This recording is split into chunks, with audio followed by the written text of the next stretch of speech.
Every now and then, it's good to step back and reassess, what are we here for? What are your ultimate artistic dreams and aspirations? And more importantly, how are we going to actually make those happen? I think as artists, we often start with big dreams, big aspirations. We want to do amazing things, to create amazing worlds, finish amazing art projects, but this is challenging. We're complex beings, there's a lot going on, and often it can be tricky to just figure out how all of these things go together. Frequently, we focus on the wrong things, and it stops us making real progress. In this video, I want to discuss 3 things that I think can really make the difference when it comes to turning your artistic dreams into reality. So let's jump in and get started. Alright, welcome to the Drawing Codex. My name is Tim McBurney. I've been a professional working artist for over 20 years, and on this channel, we're all about drawing cool stuff from our imagination, embracing the challenge of drawing, and mastering the craft of line and color illustration. Check out my free brainstorming toolkit. If you want to take your art to the next level and really improve your skills, one of the best ways is to create your own personal artistic project. And to do that, you need a great idea. An idea that you're passionate about, that is unique and original to you, that is going to allow you to see this project through. I've taken the same tools and frameworks that I use every day and created a workshop on world building, ideation, and brainstorming. In it, you'll learn things like how to quiet the editing mind, how to enhance your blue sky brainstorming ability, and how to use brainstorming anchors for things like story or even your pre-existing ideas and proclivities as an artist. This is a free training. I think you're really going to enjoy it. So if that is something you're interested in, go check it out. The link will be in the description. The first thing that I think will really help is really simple, and that is to figure out what you actually want to do, and not just what you think you should be doing, but what really is going to be the artistic dream that you're going to chase, and why are you chasing it? Now, there's a lot that we can unpack here, and often I feel like as artists, we do view this as a bit of a mystery, that you kind of never really know what you want to do. You often start off wanting to do everything, and it feels like there's an infinity of possibility. But I've found that there are a lot of lines that really divide different artistic tasks, different artistic projects, different artistic jobs and careers, and that probably you already know a lot about yourself, and that if you actually sit down and analyze what you're good at, what you actually like doing, it'll help you to really clarify what those big goals are. The first thing that I think is important to understand about yourself is whether you like doing the same thing or whether you like doing new things. Some artists are really interested in perfecting a craft. You could gain a huge amount of pleasure by just kind of whittling away at a task and just kind of doing the same thing again and again. A lot of artists just are creating the same painting. And a lot of artists that we really like do this, where they're really just interested in one idea or a couple of ideas, and they just paint that thing as large illustrations, as stories, as like whatever it is. It's really a singular, monolithic vision. Other artists like to do different things, right? And it's like every day there's a new idea. You want to work in different styles, different processes, different mediums, and it's all a matter of learning new things, experimenting, and kind of you feel a bit claustrophobic if you're kind of stuck doing the same thing again and again. I think this is just a fundamental divide of our psychology that you probably know from really early on. Now, yes, you can cut against this grain, but it's hard. So I'll give you, again, a couple of examples of different career paths and different artistic dreams where, you really need to pay attention to this. So the first is concept art. When you're a concept artist, you will probably never finish an illustration in your life. And even though some concept art is really finished, it's really never finished to the same degree as a really high quality finished painting. And this is just something you have to accept about these projects. If you're the kind of person who wants to polish and finish, this career is probably just not for you. These projects are just not for you. But if every day you really enjoy doing something different, something new, something fresh, something challenging, these sort of concept art, ideation, quick sketch style jobs can be really, really fulfilling. On the other hand, again, you might be someone who is just sort of interested in a couple of ideas and you want to refine that thing. and keep doing that for 40 years, 50 years, however long it is, until you just get it just right. And this is where you often see, artists who paint either traditionally or digitally, and they're just kind of creating the same types of illustrations again and again, but they get a depth there. They get a refinement there, and they become really known for creating that type of imagery. I think if this is something that you're interested in, and you have that patience, you have that perseverance, and you have that attention to detail, I think focusing on just doing the same thing again and again can be really key. Often here, we feel as if we should be doing something because people say all sorts of stuff. People say that you need to try new things, you need to experiment, that you shouldn't just be doing the same thing again. People say all sorts of stuff. You need to know exactly who you are and whether at the deepest core of your being, you like doing new stuff or the same stuff. Linked to this is the concept of patience versus speed.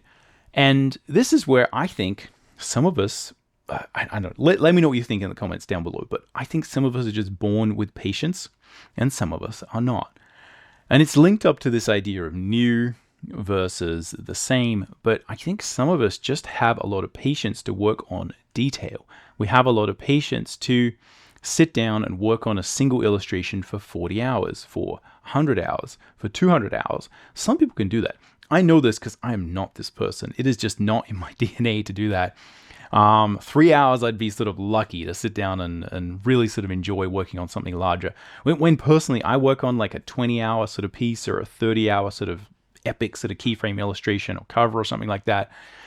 Again, I just kind of lose focus. Whereas, I know that working in concept art, that sort of speed works for me. So, I think some people just really enjoy the sketchiness, the looseness. They enjoy kind of saying like, I've got an hour to create a painting. I'm just going to make this, splash a whole bunch of paint on a canvas and then have this enjoyment to see what happens. And other people are going to look at that and be like, but it's all wrong, right? You're not refining it. You're not spending enough time. I think this is just fundamentally something you need to understand about what you want to do and how this relates to your dreams. Do you have the patience to sit down? If so, that is a superpower. You should appreciate that. You should lean into it. Or are you someone who is kind of happy doing rough and ready drawings, right? Is it about the speed, the creation, the iteration? If that's something that also you're interested in, and maybe you don't have patience, realize that is a superpower as well. And in some industries, on some projects, on some tasks, that can be absolutely vital. And you can really fit in there and find a good place for your artistic passion. Also linked to this is the idea of detail versus looseness. And I think, again, in some weird idea space, these things are all sort of circling around the same type of personality, whether you kind of have that patience or whether you have that attention to detail. But really it's less about patience. It's also a matter of just pure attention to detail. I think some of us pay attention to details a lot more and you kind of really have an eye for it. And other people don't. And they're more interested in broader strokes, bigger picture. And yet they just don't have that kind of eye for detail in the same way. And again, I think you just need to understand that this is probably something that is probably not going to go away. It's pretty innate. I think some people just seem to be detail focused. They like spending a lot of time on things. They literally like looking at the details and working the details. And when you spend a huge amount of time on a painting and it's fully detailed, and they can appreciate that, they enjoy that. And when you see these images where people have spent a huge amount of time and every little stroke is perfect, everything's what it's like so good to look at. There's a lot of illustrators, children's book illustrators throughout the ages who have just sort of perfected this art where you look at it and you can just look and breathe in these paintings for an infinity because there's just so much there. Again, this is not the only type of art out there, right? Probably on the opposite side of that would be your storyboard artist. And this is where you will never in your entire life as a storyboard artist ever, under any circumstances, ever get to finish a drawing, even, more than 20%, right? It's all about rough drawing, loose drawing. And all, if you start caring about the details as a storyboard artist, the details of the actual drawing, not the details of the storytelling, the pacing, the emotion, all of the storyboarding stuff. But again, this is often what we start to think about.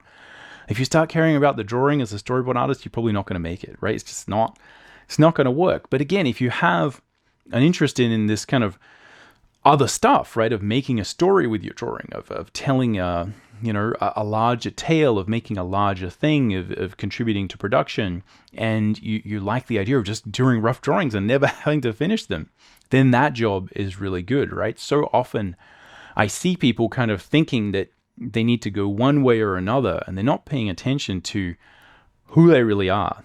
And I find that stuff just doesn't change that much, right? You can learn these skills, right? Storyboard artists can become great artists, right? They can learn how to create detailed illustrations and stuff. But I think there's just an innate ability and a degree where like one thing is probably going to suit you better than the other. Another thing that is linked to storyboarding is the idea of narrative or story focus versus not having a narrative or story focus. And what you tend to find is that some art jobs, some art projects, some art things that you may be wanting to do are going to really require a strong focus on story and narrative and storytelling.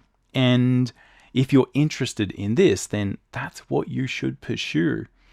Other jobs that can still be really cool and seem really fun, and projects that can seem really fun and interesting, don't have that grounding in story. The best example I often give of this is if you're often working in video games, in sort of action video games, there really isn't any story. And most people working there, they're just not that interested in story, right? Everyone kind of says they are, but if you sort of go deep and you're like, well, why is this happening? And, there's nothing there, right? They're just like, this is the gameplay loop. This is what's happening. Again, it's just a completely different mentality versus if you work in feature animation or TV animation, like series animation. Like everyone there is just focused 100% on like narrative structure, telling storytelling. They watch films, they read books about storytelling, they pay attention to all these things, they study other characters. And you're going to be able to have conversations in those industries and with other people who do those projects about the nuances of different storytelling frameworks, different acting methodologies.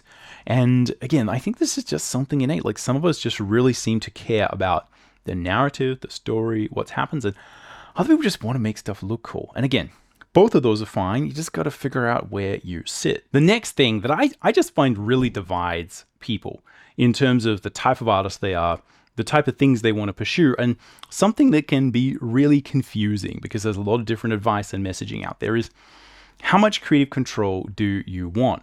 I think this is just something to be really honest about because I don't have a really good example here, but obviously like if you work as an author on a comic book and like you're writing, you're drawing, you're doing everything, like you have pretty much full creative control. If you're an independent author, right, you have way more creative control.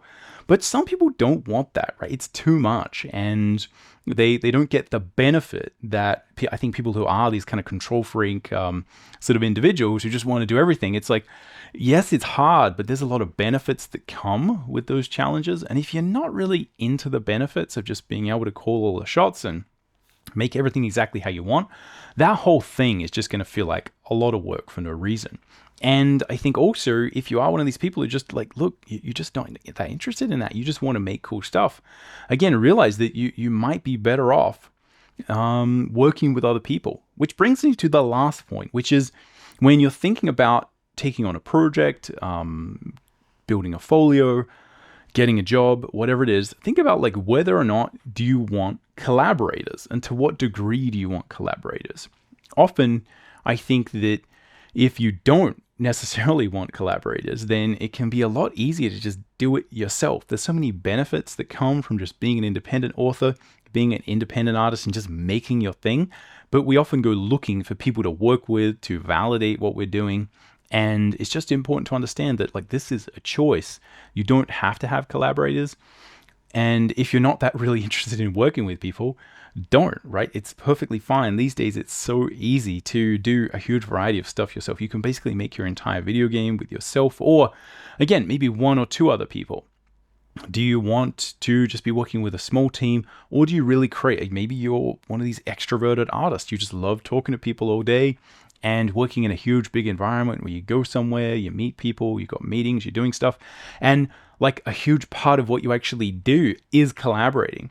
In a lot of these professional environments or a lot of these projects that you can create, if you're working with like one person or multiple people, a huge value that you actually bring is your ability to communicate with people, bring them together, talk to everyone, and make sure everyone shares the same artistic vision and that you're a part of that team and you're helping everyone else. And again, that's completely absent if you're just sitting there doing your own thing. So these are very different existences as an artist. And again, I often think that people, when they're aspiring to do something, we kind of miss that what you're going to end up with is either you sitting in a room by yourself doing your own thing, and that's either going to be a nightmare or the best day ever, or otherwise you're just going to be surrounded by other people who are wanting things from you, pulling things from you, and that'll also feel like a nightmare, or it'll feel like a really energizing team player sort of experience. And again, there's no right or wrong, but I think you do need to consider where you sit on that gradient. So those are just a few key ideas. Now,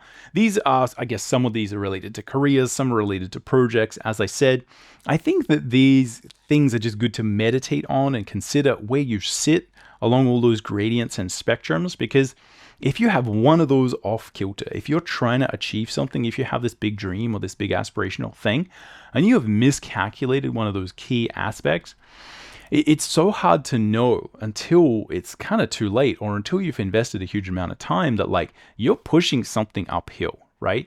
And that means that it's a lot harder for you to do that than you may be thinking. And I think if you just iron those things out, it can make a huge difference to you being able to achieve your artistic goals and aspirations. Okay, now the second thing that I think is worth looking at here is to sort out your timeline.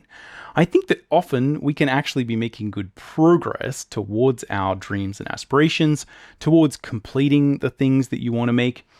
But because you're not doing it on a particular schedule that you're happy with, or because you maybe aren't doing it in exactly the way that you imagined you would, it feels like we're failing.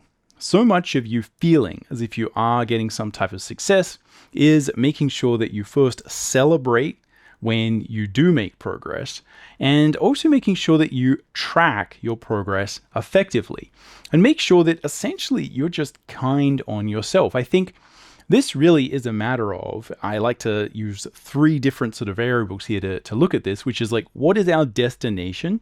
What is our vector? Are we headed in the right direction? And then what is our speed?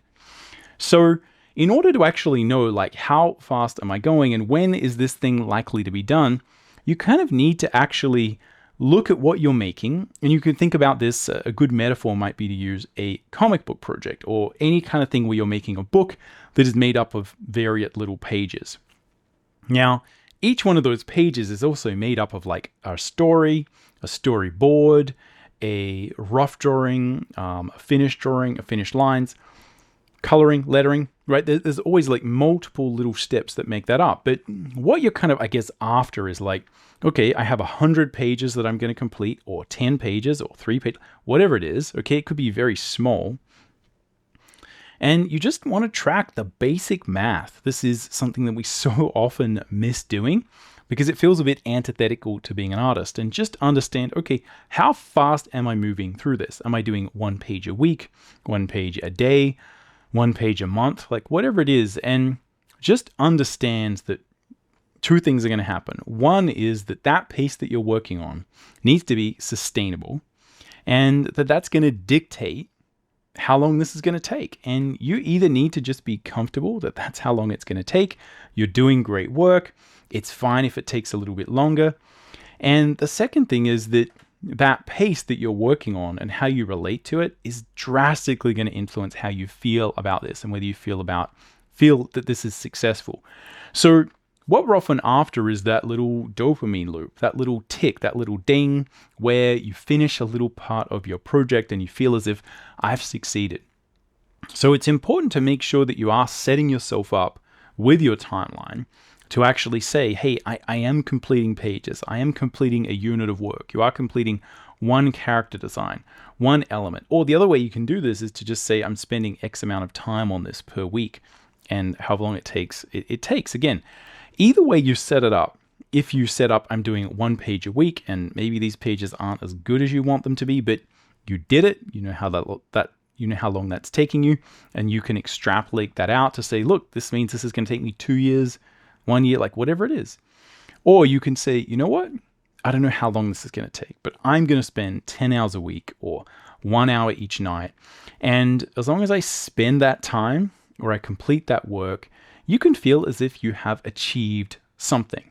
And I think I spoke to Matt Rhodes, who created his Tellurian graphic novel, sort of a silent graphic novel story project, visual story.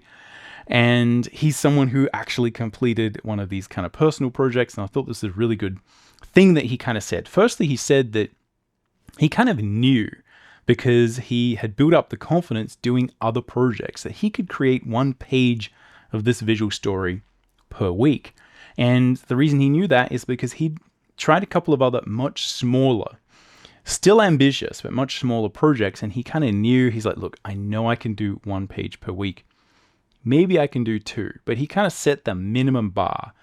And I think that's just really important, is to make sure that we're not trying to stretch too much. And again, you make sure that that minimum bar where you're going to say, hey, ding, I did this thing. I either spent my allotted time or I completed my unit of work and it's done. That is manageable. The third thing that I think is really important here is to keep your process and techniques simple. I think one of the things that often we do is that you have some dream, some aspiration, something that you're trying to achieve. And in the beginning, part of what you do to make that happen is to improve your skills, to improve your technique, your craft. You learn about more brushes, more ways to use software. You add more tools to your toolkit, and it's all about more and more deeper knowledge. When you're trying to make something, when you're trying to achieve something, it's a little bit more a matter of focusing on the goal, focusing on the destination. And I find that creating simpler techniques, simpler processes that are reliable, and again, allow you to step through the processes one after another, allows you to help your timeline, right? These things will feel more reliable, and you'll kind of know, hey, I'm here in my process. I need to get to here, but I've done this 100 times. This is a reliable process. I know where I'm going. And it's less a matter of finding more brushes and more layers to use, and more a matter of like actually using less, right? Like less layers, less brushes, less different programs, less different bits and pieces, because often those things actually make everything more complicated. There's more moving parts. You have to learn more things. And if you just focus on a simple set of tools that are really effective, I find this is the key to actually getting things done and working on those larger goals, as opposed to just being stuck in sort of skill development hell, just kind of stuck hamster on a hamster wheel, right? Sort of churning away, but you're not really making anything. You're not really doing anything. You're not really practicing your creative muscles. You're not really practicing putting work out into the world. When you start working in production as a professional artist, when you start making things and you're really concerned with like making this happen, we often get to this phase where you realize you don't need half of this stuff. You don't need most of these bits and bobs and bells and whistles. And it's really just a matter of like less is more, and focusing on what you're creating. And often you find the simpler you make it, the easier it is. So 3 things that I think will really help you to manifest your artistic dreams and aspirations this year. Firstly, just figure out like honestly what you're all about as an artist. This goes unexamined so frequently, and often if I'm sort of mentoring people and sort of walking them through this, I often find that this stuff is where we need to start. It's easy to think you've got this sorted, but it's always worth going back and really examining, like, why am I doing these things? Like, what do I actually want to do? Where do you actually want to go? Secondly, sort out your timeline, right? Really figure out, like, are you on pace to do this? How fast do you need to move? And make sure that you're giving yourself some credit and feeling good about the progress you're making. And lastly, as we just talked about, I think keep it simple is a really good mantra to have here. When you're really trying to push the limits, often less is more. You can get a lot done with really, really simple processes. Now, although simple process is good, I think a lot of our process should start with a good thumbnail sketch. And if you want to see a good example of me creating a whole bunch of thumbnail sketches, check out this video. I think it talks a lot about creativity in general.